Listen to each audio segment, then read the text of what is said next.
Welcome back. तो चलिए अब हम ये देख लेते हैं कि माइक्रोसॉफ्ट SCCM और माइक्रोसॉफ्ट एंडपॉइंट मैनेजर में क्या कंपैरिजन है, कौन से डिफरेंसेस हैं। तो उसके लिए फर्स्ट ऑफ ऑल हम क्या काम करते हैं, हम यहाँ पर डिफरेंट SCCM के एरियाज देख लेते हैं कि कौन कौन से डिफरेंट एरियाज हैं जिनको हम बाय यूजिंग SCCM यहाँ पर मैनेज कर सकते हैं। तो फर्स्ट ऑफ ऑल अगर हम बात करें तो यहाँ पे हमारे पास पैच मैनेजमेंट होती है। जैसा कि आपको पहले भी ये बताया जा चुका है पैच मैनेजमेंट के पॉइंट ऑफ व्यू से कि यहाँ पर आपके एनवायरनमेंट में यूज़ होने वाले डिफरेंट एप्लीकेशंस जो कि आपकी थर्ड पार्टी एप्लीकेशंस होंगी या आपकी कुछ कस्टमाइज एप्लीकेशंस होंगी, और सिमिलर आपके पास यहाँ पर यूज़ होने वाले ऑपरेटिंग सिस्टम जैसे विंडोज़ ऑपरेटिंग सिस्टम है, उस पर आपकी जो भी अपडेट्स आ रही होती हैं उन तमाम चीज़ों को आपने यहाँ पर कैसे मैनेज करना होता है, किस तरह से आप अपने एनवायरनमेंट में यूज़ होने वाली डिफरेंट डिवाइसेस पर अपने इन अपडेट्स को मैनेज करेंगे, इंस्टॉल करेंगे या यूज़ करवाएंगे। तो उसको आप कम्प्लीटली बाय यूजिंग SCCM यहाँ पर मैनेज कर रहे होते हैं। आपके पास SCCM में डाउनलोड होकर वो तमाम मैनेजमेंट और उन अपडेट्स को यूज़ करते हुए आप उनको अपने एनवायरनमेंट में डिप्लॉय कर देते हैं। सिमिलर सेकंड अगर हम बात करें अपनी एप्लीकेशन मैनेजमेंट के पॉइंट ऑफ व्यू से, तो इसमें आप अपने एनवायरनमेंट में यूज़ होने वाली डिफरेंट एप्लीकेशंस, फॉर एग्जांपल आपके अगर एनवायरनमेंट में आपने अपनी फाइल्स को कंप्रेस करना है तो उसके लिए आप 7-zip को यूज़ कर रहे हैं। तो अगर आप 7-zip के थ्रू अपने एनवायरनमेंट में यूज़ होने वाले डिफरेंट फाइल्स को कंप्रेस करके यूज़ कर रहे हैं, तो इसी तरह से आप इसमें उसको मैनेज कर सकते हैं कि किस तरह से आपकी ये सारी की सारी एप्लीकेशंस जो कि आपके एनवायरनमेंट में यूज़ हो रही हैं उनको यहाँ पर आपने डिप्लॉय करना है। कौन कौन से आपके डिफरेंट यूजर्स हैं जिनको आपके इस एप्लीकेशन की रिक्वायरमेंट है, उन पर किस तरह से वो डिप्लॉय होंगी, कौन उसको इंस्टॉल कर सकता है, किस पे वो ऑटोमेटिकली इंस्टॉल होंगी, वो सारी की सारी चीज़ों को आप बाय यूजिंग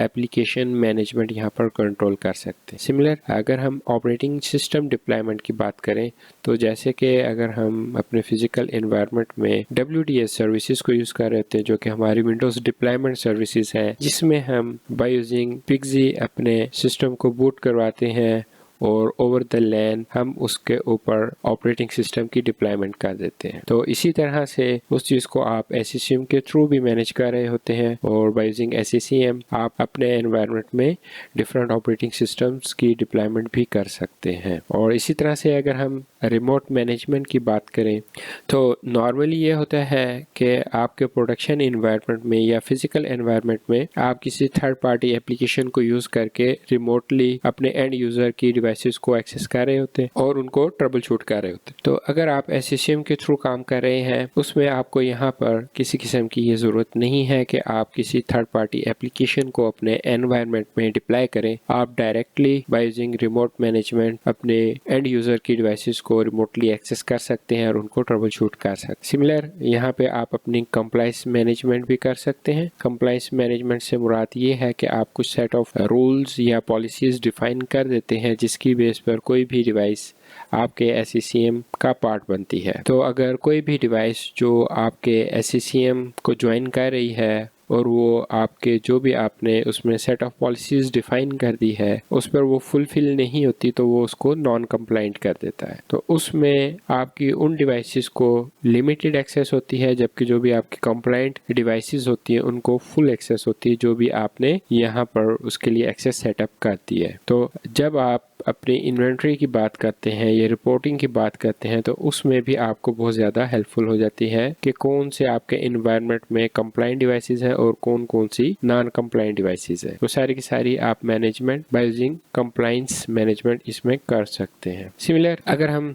हार्डवेयर इन्वेंट्री की बात करें और आपसे ये कहा जाए आपके प्रोडक्शन इन्वायरमेंट में कि आप उन्हें बताएं कि आपके इन्वायरमेंट में 4GB पर चलने वाली डिवाइसेस कौन कौन सी हैं, तो आप इजीली वहां पर उनको बाय यूजिंग हार्डवेयर इन्वेंट्री उनको बता सकते हैं। कौन कौन सी ऐसी डिवाइसेस हैं जिन पर 4GB रैम है, कौन कौन सी ऐसी डिवाइसेस हैं जिन पर 8GB रैम है। इसी तरह से अगर आप CPU की बात करें तो आप अगर अपने इन्वायरमेंट में 2.1, 2.2, 2.3 डिफरेंट गीगाहर्ट्ज में प्रोसेसर्स को यूज कर रहे हैं या CPUs को यूज कर रहे हैं तो आप उनके अकॉर्डिंगली भी यहाँ पर इन्वेंट्री उसकी निकाल सकते हैं। इसी तरह से आप स्टोरेज पॉइंट ऑफ व्यू से भी यहाँ पर अपनी इन्वेंट्री निकाल सकते हैं कि कितने आपके पास इतनी डिवाइसेस हैं जिन पर 100 GB या 200 GB या 500 GB की हार्ड डिस्क ड्राइव लगी हुई है। तो उस तरह से भी यहाँ पर आप डिफरेंट हार्डवेयर इन्वेंट्री निकाल सकते हैं, या आपके पास यूटिलाइजेशन के पॉइंट ऑफ व्यू से भी इसमें इन्वेंट्री निकाल सकते हैं कि कौन कौन सी डिवाइसेस पे कितने हार्डवेयर रिसोर्सेज की यूटिलाइजेशन है। सिमिलर अगर हम सॉफ्टवेयर इन्वेंट्री की यहाँ पर बात करते हैं तो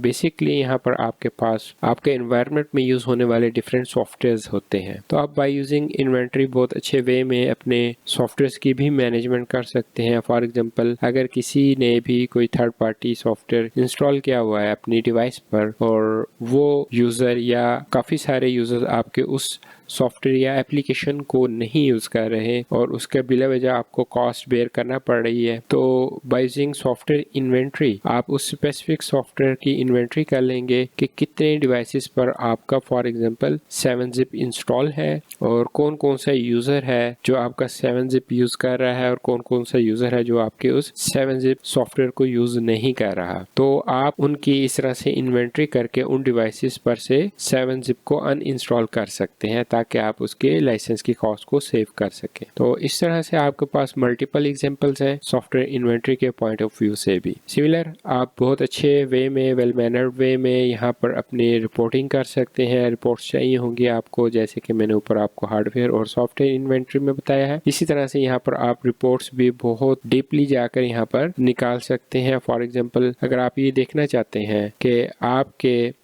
इन्वायरमेंट में यूज होने वाली डिफरेंट डिवाइसेस पे सी ड्राइव की कितनी कितनी स्पेस इससे फ्री मौजूद है तो आप बाय यूजिंग रिपोर्ट्स आप उसमें ये चेक कर सकते हैं। सिमिलर आप देख सकते हैं 4 GB रैम की कौन कौन सी डिवाइसेस हैं वो भी आप देख सकते हैं। CPU यूटिलाइजेशन के पॉइंट ऑफ व्यू से आप निकालना चाह रहे हैं वो भी निकाल सकते हैं। कितनी नंबर ऑफ पार्टीशंस आपके यूजर्स की हैं उसके हिसाब से निकाल सकते हैं। सॉफ्टवेयर्स के पॉइंट ऑफ व्यू से आप निकाल सकते हैं। हार्डवेयर के पॉइंट ऑफ व्यू से आप यहाँ पर डिफरेंट अपनी रिपोर्ट्स निकाल सकते हैं। तो आपके पास यहाँ पर डिटेल्ड रिपोर्ट आ जाती है। और इसी तरह से जब हम बात करते हैं कि आपके मल्टीपल सिटीज में या आपकी एक बड़ी ऑर्गेनाइजेशन है उसमें आपके मल्टीपल डिपार्टमेंट्स हैं और आपने ये काम किया हुआ है कि हर डिपार्टमेंट के लिए आपने अपनी IT सपोर्ट की अलग अलग टीम बनाई हुई है। और इसी तरह से अगर आपका सेटअप मल्टीपल सिटीज में है तो आपने हर सिटी में अपनी एक अलग से IT टीम रखी हुई है। उनकी मैनेजमेंट करनी हो तो उसके लिए यहाँ पर हम रोल बेस एडमिनिस्ट्रेशन को यूज करते हैं जिसको हम RBAC का नाम देते हैं, रोल बेस एक्सेस कंट्रोल। तो इसमें आप बेसिकली काम ये कर रहे होते हैं कि आप मल्टीपल इसमें ग्रुप्स क्रिएट करके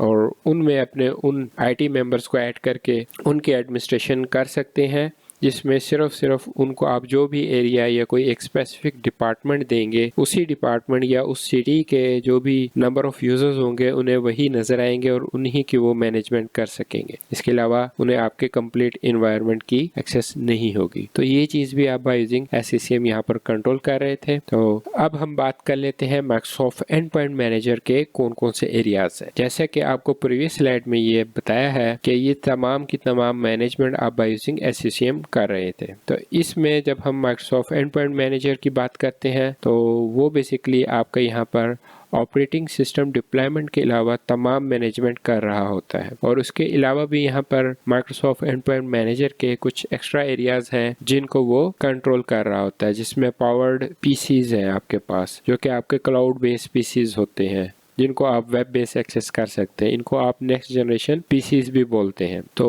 उनको भी बेसिकली यहाँ पर आप मैनेजमेंट कर सकते हैं। इसी तरह से मोबिलिटी मैनेजमेंट की अगर हम बात करें, मोबिलिटी मैनेजमेंट से मुराद यहाँ पर यह है कि आपके एनवायरनमेंट में यूज होने वाले डिफरेंट मोबाइल डिवाइसेस जैसे कि आपके लैपटॉप्स हैं, टैबलेट्स हैं, एंड्रॉयड डिवाइसेस हैं, iOS डिवाइसेस हैं, इस तरह से जितने भी डिफरेंट डिवाइसेस हैं उन तमाम डिवाइसेस की आप यहाँ पर बहुत इजीली मैनेजमेंट कर सकते हैं। उनको आप यहाँ पर ऐड करवा सकते हैं, आप अपने एंड पॉइंट मैनेजर का पार्ट बना सकते हैं। सिमिलर अगर हम M365 की बात करें जो कि आपको इस वक्त 30+ डिफरेंट प्रोडक्ट्स ऑफर कर रहा है, जिसमें माइक्रोसॉफ्ट टीम्स है, माइक्रोसॉफ्ट एक्सचेंज ऑनलाइन है, और इस तरह से वन ड्राइव और मल्टीपल डिफरेंट आपके पास ऑफिस एप्लीकेशंस हैं जिनको आप बाय यूजिंग M365 यूज कर रहे होते हैं। तो वो अपनी आप उन तमाम एप्लीकेशंस को भी यहाँ पर इंटीग्रेट करवा सकते हैं और अपने एनवायरनमेंट में यूज करवा सकते हैं। तो उस चीज को भी आप अपने एंड पॉइंट मैनेजर के थ्रू यहाँ पर मैनेज कर सकते हैं। सिमिलर अगर हम सिक्योरिटी और प्रोटेक्शन की बात करें तो जैसे जैसे हम यहाँ पर अपने क्लाउड की तरफ मूव हो रहे हैं तो वहाँ पर सबसे बड़ा आपके सामने एक चैलेंज होता है, वो ये है कि आपने अपने एनवायरनमेंट को सिक्योर किस तरह से करना है और प्रोटेक्ट किस तरह से करना है। तो उसके लिए माइक्रोसॉफ्ट का बहुत ही पॉपुलर यहाँ पर माइक्रोसॉफ्ट डिफेंडर का सोल्यूशन है, जिसके थ्रू